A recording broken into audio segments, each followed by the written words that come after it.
First of all, thank you so much for such a nice introduction. And I would like to thank the Haryana State Blood Transfusion Council for letting me stand on this stage for interacting with all of you learned people. So before me, so many speakers has talked about hemophilia, the challenges faced by patients with hemophilia, and what are the current treatment options available as a part of on-demand therapy as well as prophylaxis, which Dr. Sudhir Atri has described in a full detail how the conventional factors as well as the extended half-life factors have changed the life of the patients with hemophilia, how these children, they are now able to lead their life in much more productive way, and they are now becoming a very, very effective and very, very important part of the society. So just taking this step forward, I would like to discuss the emphasis of prophylaxis and more so on the home-based therapy. So for prophylaxis, even though the things have changed and even though lives have become much more comfortable, this would be more easier for the patient if he would be offered some treatment which he can take at home itself. Because for prophylaxis, the patient has to travel to the hospital even more frequent basis. Like for factor 8 or specifically these hemophilia A patients, if they are put on regular prophylaxis, they have to visit to the hospital for at least 3 times a week. And this will make them lose their continuity either at their school, or if the patient is an adolescent or an adult, he might have to lose the office hours as well as his other productive hours while visiting to take the prophylactic dose. So then comes the role of home therapy, why we are stressing upon that these patients should get these drugs even at home, and they should get a proper training for taking these drugs at home, and this would then probably actually change the life of these patients. Because if we have to keep them on a lifelong prophylaxis with hospital-based management plan, then again nothing much better we can offer to them, because if we cannot save their time, because time is the value. So if they have to visit 3 times a week, this will not going to change their overall productivity. So just with this background, I will stress upon how this home therapy is helpful and how we can advise or advocate this home therapy to these patients. So this is just to summarize, which has already been told to amongst you, and which has already been known, that these children, they can bleed in their joints, they have a muscle bleeds, they have soft tissue hemorrhages, or even sometimes they have these intracranial bleeds which makes the life very crippling for these children, and this will lead to the permanently destroyed or damaged joints, which will lead to deformities, difficulty in mobilization as well as ambulation, and this is how their pain and disability make them crippling and even early deaths. So we aim to avoid all those complications, and with this prophylaxis being set on, and with these newer generation factor concentrates being available even in our country and specifically in our state, we would like to thank Government of Haryana for providing these free factor facilities in all the districts now, and this has revolutionized and they have changed the life of these hemophilics. So I would like to thank all the administrative staff which is present here for making this change in the life of hemophilia patients. So as per WFHS guideline 2020, that recommendation of regular long-term prophylaxis is the standard of care.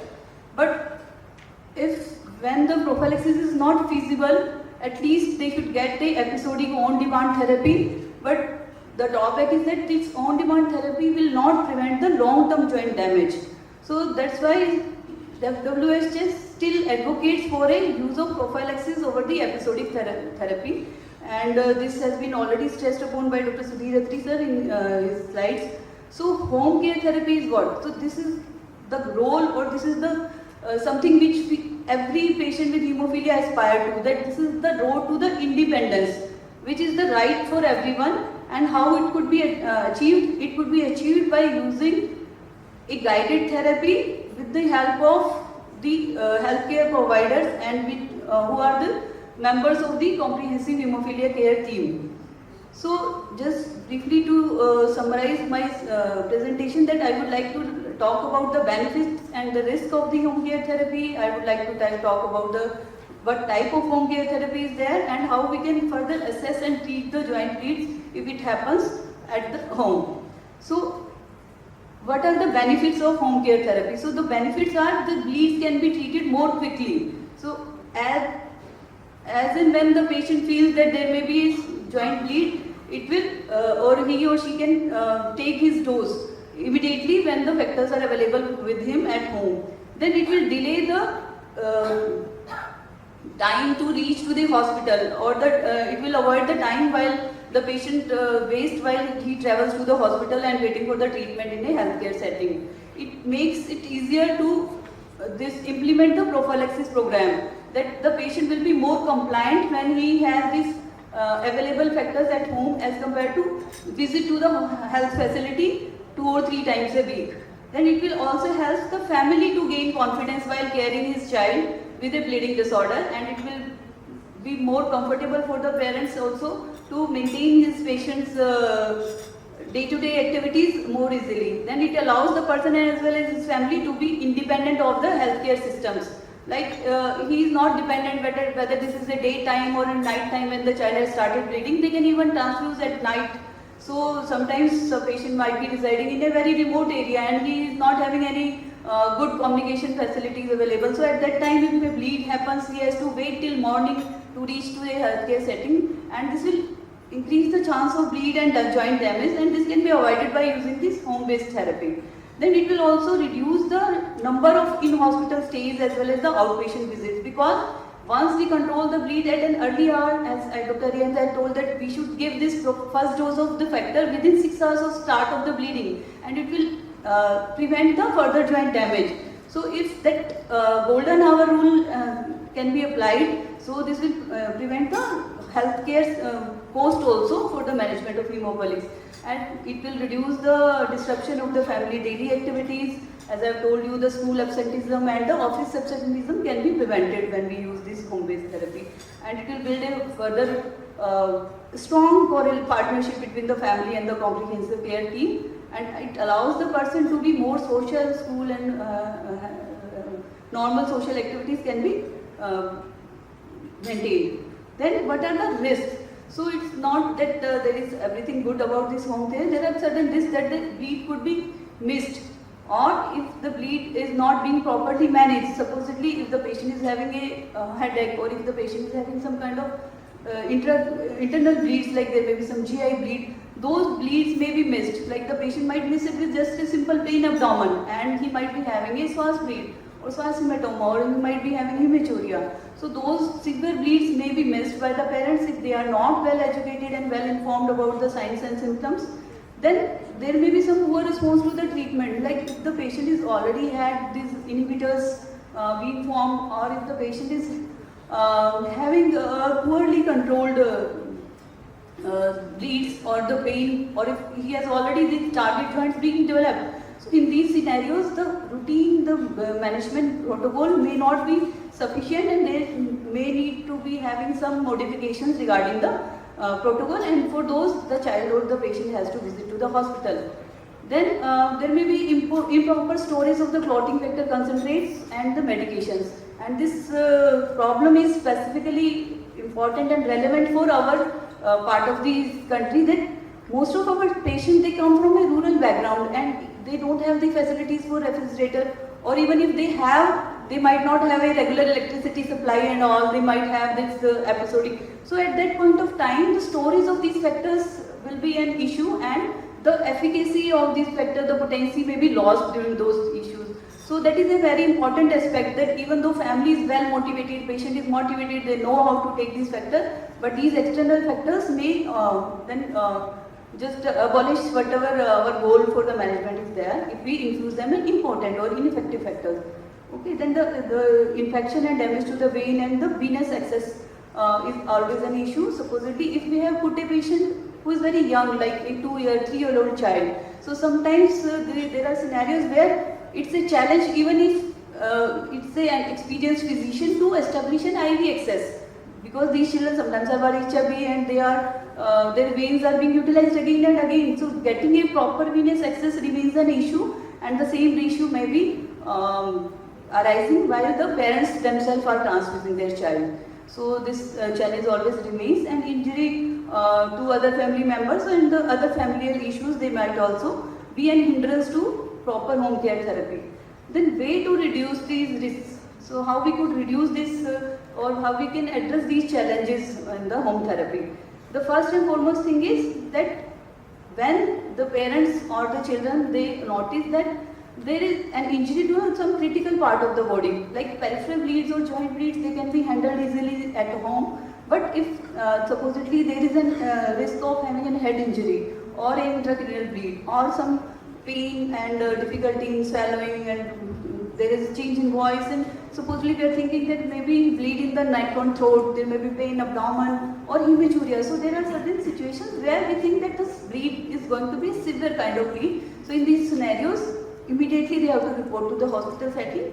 Don't address those at home. If the bleed is very, very significant or is severe bleed is there, if the bleed doesn't respond to the standard treatment, supposedly if there is a joint bleed or a hemarthrosis, one dose you have given, the calculated amount which has been prescribed to you, but the child does not respond to that treatment as per your expectation. So at that time or the scenario, this is always good to visit to the hospital setting or the healthcare setting. If more than one joint has been involved, or if the same joint has been bleeding repeatedly, this means there is a chance that the target joint has been developed and that joint has to be taken care.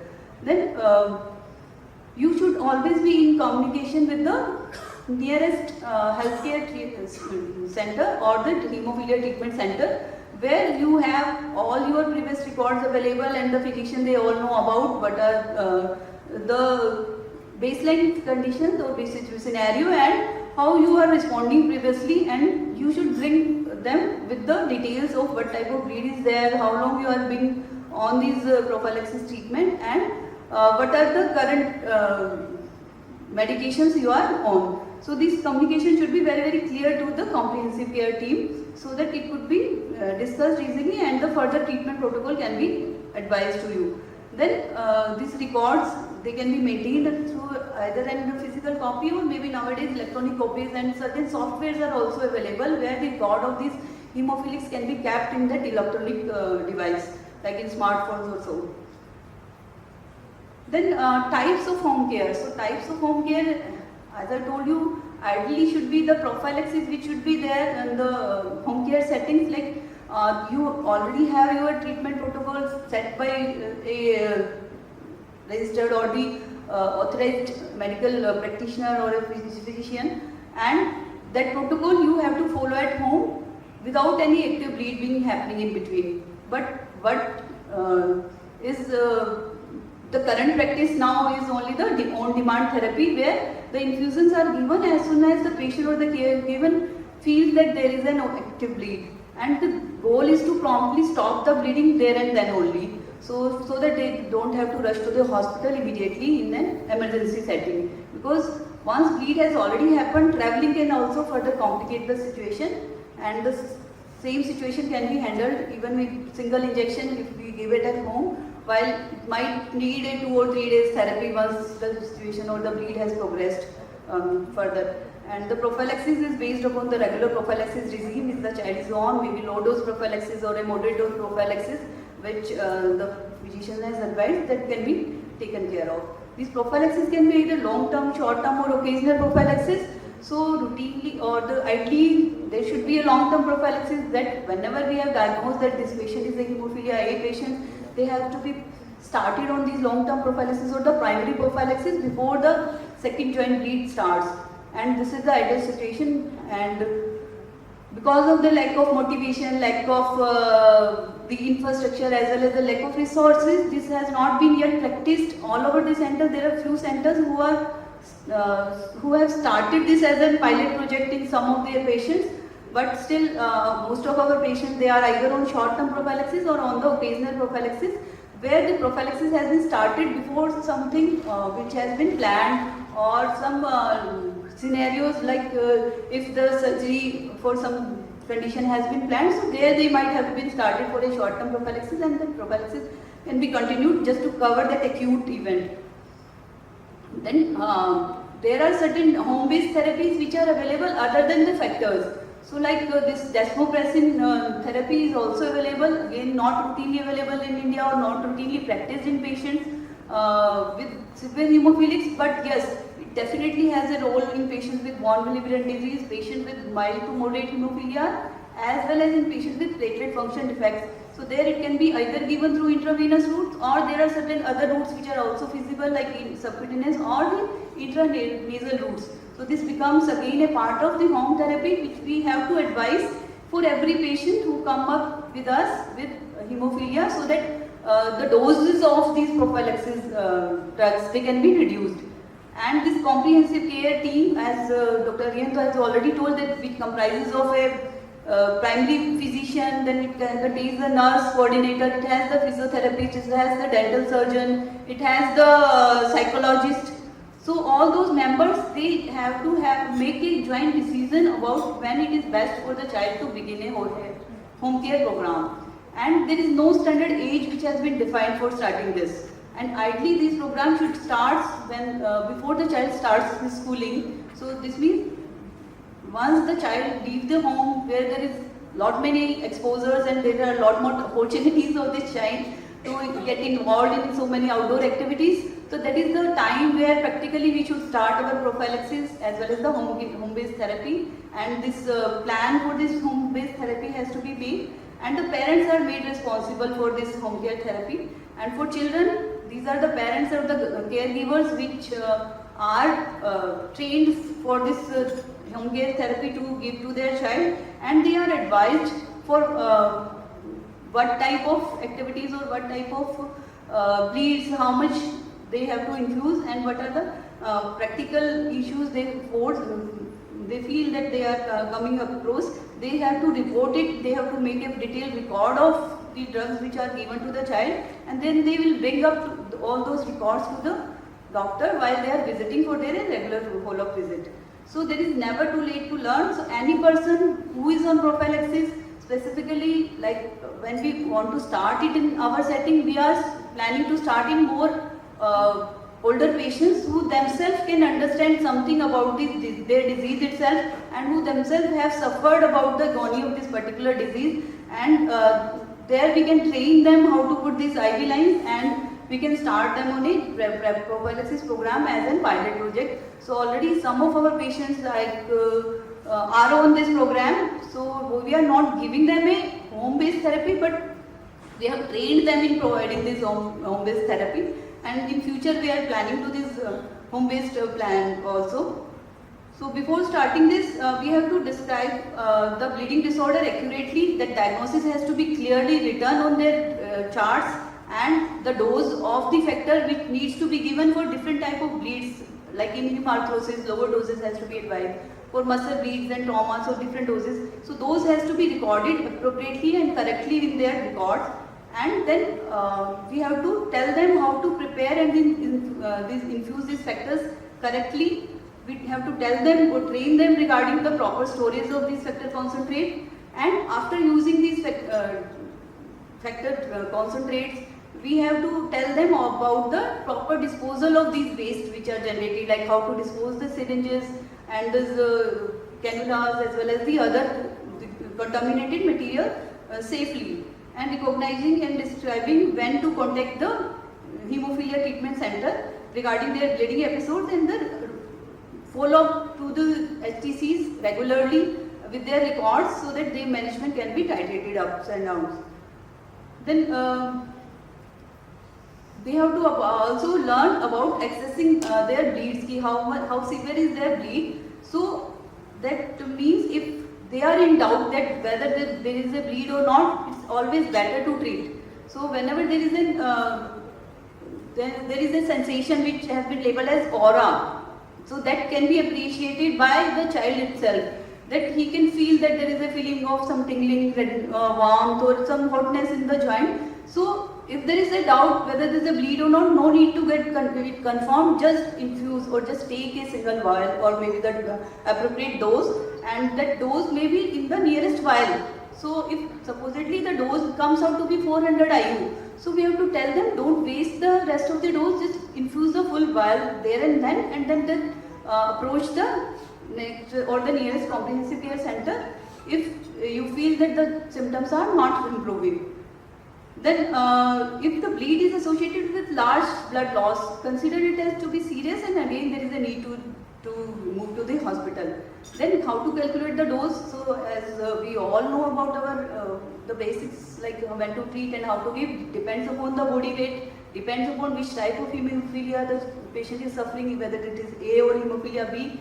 Again also depends on the site of the bleed, whether this is joint bleed, intramuscular or a deep or intracranial bleed, and how easily we are accessible to the dose or the drug, and again also depending on whether what is the inhibitor status of this patient, so what agent we are preferring, so whether we need to prefer to start these anti-hemophilic factor concentrates or if there is a need to give them factor 7 or FEVA at the first go. So this all has to be clearly mentioned and written into the patient file before we plan to start these home-based therapies. Then before starting this infusion, we have to take care or we have to guide the patient or we have to give them a strict instruction to maintain the proper handling of these vials, and the sepsis, asepsis part has also to be maintained in a proper way, that their hands should be clean, thoroughly washed with soap and water. Whatever surface they are using, that surface has to be clean, flat, comfortable while putting the IV access. And since every product is different, it's always better to go through the product insert just to look about or to know about the reconstitution part. But if supposedly the parents, they are not educated or they don't know, at least they know the labels. So just compare with the previous label which they are using, or just ask the physicians that how they can identify the proper product while they are using it. And the answer to this is like, the patient, they can visit the hospital care setting once they have utilized this product, maybe on a weekly basis, just to return the empty vials. So that becomes an method of just keeping a track on the proper product uses also, and just to keep a track on the number of the bleeds also, how the patient has been utilizing. So more frequent hospital visits just for a regular follow-up. So this can be done even without the parent or without the patient also, by some healthcare provider also. So what is needed for treatment, that there are certain items which are required for just putting or making these IV access, because infusion is not a difficult issue. The main issue lies how to establish this IV access. So that is the main issue in, or the limiting factor for providing this home care therapy, that we have to train the person. So that person either could be a parent, or it could be any family member, or even the patient himself can be that person who can be trained. And this is something which can easily be learned. So it's not always necessary that parent has to be educated to learn about this thing, because this is a skill and it can always be learned. So this skill of putting an IV line can be learned, and this can be easily learned with few sessions, like 3-4 sessions may be good enough, and that can be done under the training of an experienced person. So certain items which are required, that has been listed over here, like we need a tape, we need a tourniquet, butterfly needles are needed, syringes, alcohol swabs, cotton balls, and clotting factor concentrate. Yes, this is the must. And then there could be some containers to dispose of the waste. Then what is the technique? So this technique is that, as I told you, asepsis is the must, so always we have to wash our hands with the soap and water. We have to then rub it with some alcohol-based solution that to disinfect at least for 30 seconds. And then we have to protect the area, and we have to clean it. Then package insert, as I told you, we have to always read carefully before using it. And we have to then select the vein. So we don't have to blindly puncture any vein. So we have to make sure that we have to first identify that which vein we are likely to use, and that is most likely on the dorsum of the hand or maybe in the antecubital area where the prominent or the bigger veins are there. They can be identified, and 2-3 veins can be identified and they can be used on rotation. Like once we have used this right hand, next time we can use the left hand, or maybe then we can use the elbow or the antecubital part, and if by rotation we keep on using that, those veins can be protected and they can be reused again, and the damage may not be there. So we can see that in this diagram also the location has been shown, and then before puncturing the site, again we need to ensure that we again clean that area. We should apply either a tourniquet, or we can use certain methods. So sometimes the patients, usually the younger kids, they are very chubby, there is lot of fat on the dorsum, so it's very difficult to get the access. So there we can also make sure that we should keep the rooms warm, and we can ask the patient to consume some warm items, so that the blood supply to the peripheral part may increase and this veins become more prominent. And the way to puncture the wound, this vein is like we have to keep our needle, the bivalve edge up on the upside, and the angle of puncturing should be around 20 to 30 degrees. And once we feel that there is a feeling of give way or a puff or a flush of blood is there in the knob, that is the time we should withhold, and then we can advance the rest of the cannula on the vein, and then we can fix this with the use of some sterile tape, and with that we can just take out the infusion or the factor concentrate in that syringe. That syringe can be used for puncturing, that syringe can be used for infusing, and we hardly take around 5 minutes to 10 minute time is good enough to infuse it, especially if the child is very young. In an older patient we can give it more faster also, so there is no need to just continue the infusion over hours, so that timing is okay, sufficient. And then after that infusion is over, we take out the whole assembly from the venipuncture site, and then there are certain tips which I have already probably discussed with you, that how to keep these veins healthy for a long term uses.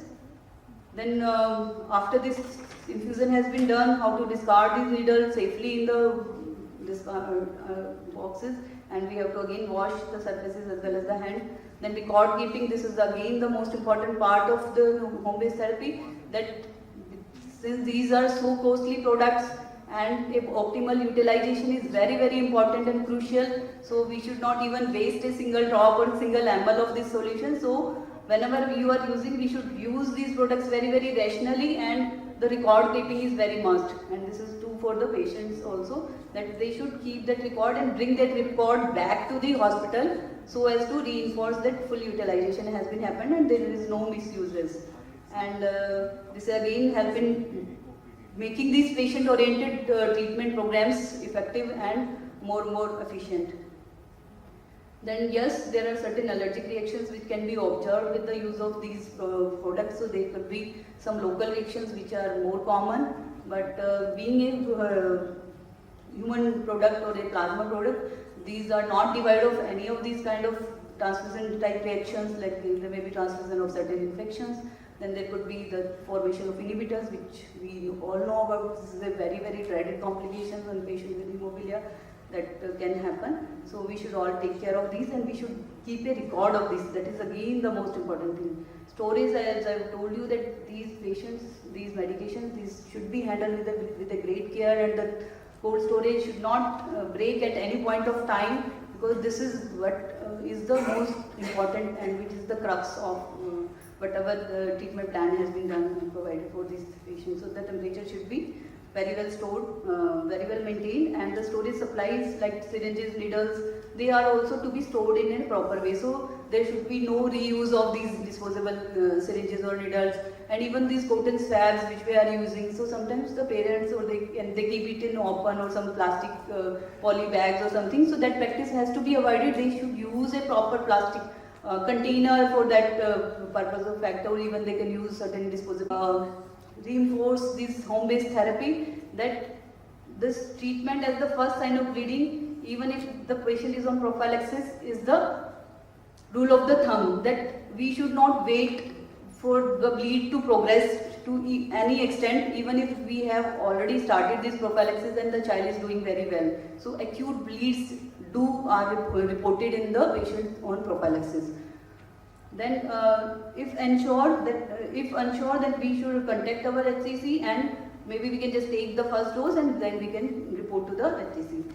Use rest and elevation and the other home-based maneuvers like Propolis or the price therapy which has been discussed. We should follow all those protocols. Then use the right amount of chlorothic factor concentrate for the type of the bleed, so that suboptimal management has not been done. So if this is a major bleed, the doses needs to be titrated. So it's always better to give a slightly higher dose as compared to undertreat if their factors availability is not in constraint.